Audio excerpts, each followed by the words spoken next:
السلام علیکم۔ گرہن کی نماز مسجد میں پڑھنا۔ ہم سے اسماعیل بن ابی اویس نے بیان کیا، کہا مجھ سے امام ملک نے، انہوں نے یحییٰ بن سعید سے، انہوں نے عروہ بنت عبد الرحمن سے، انہوں نے حضرت عائشہ رضی اللہ عنہ تعالیٰ سے، ایک یہودی سوال کرتی ہوئی ان کے پاس آئی اور دعا دینے لگی، اللہ تم کو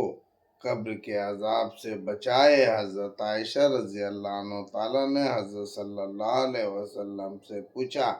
کیا قبروں میں بھی لوگوں کو عذاب ہوگا؟ حضرت صلی اللہ علیہ وسلم نے فرمایا، اللہ اس سے بچائے رکھے۔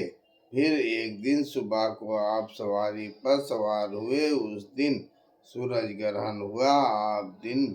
چڑھے لوٹ آئے اور اپنی بیویوں کے حجروں کے درمیان سے گزرے، پھر کھڑے ہو کر گرہن کی نماز پڑھنے لگے۔ لوگ بھی آپ کے پیچھے کھڑے ہوئے، آپ بڑی دیر تک کھڑے رہے، پھر بڑی دیر تک رکوع کیا، پھر سر اٹھایا اور دیر تک کھڑے رہے، مگر پہلی بار سے کم، پھر ایک بار رکوع کیا، گر پہلے رکوع سے کم، پھر رکوع سے سر اٹھایا اور لمبا سجدہ کیا، پھر دونوں سجدے کر کے دیر تک کھڑے رہے، مگر اگلی بار سے کم، پھر ایک لمبا رکوع کیا، اور اگلے رکوع سے کم، پھر دیر تک کھڑے رہے، مگر اگلی بار سے کم، پھر ایک لمبا رکوع کیا، پھر اگلے رکوع سے کم، پھر سجدہ کیا،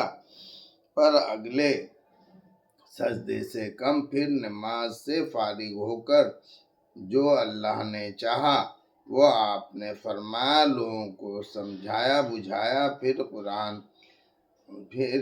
ان کو قبر کی عذاب سے پناہ مانگنے کا حکم دیا۔ اللہ اکبر۔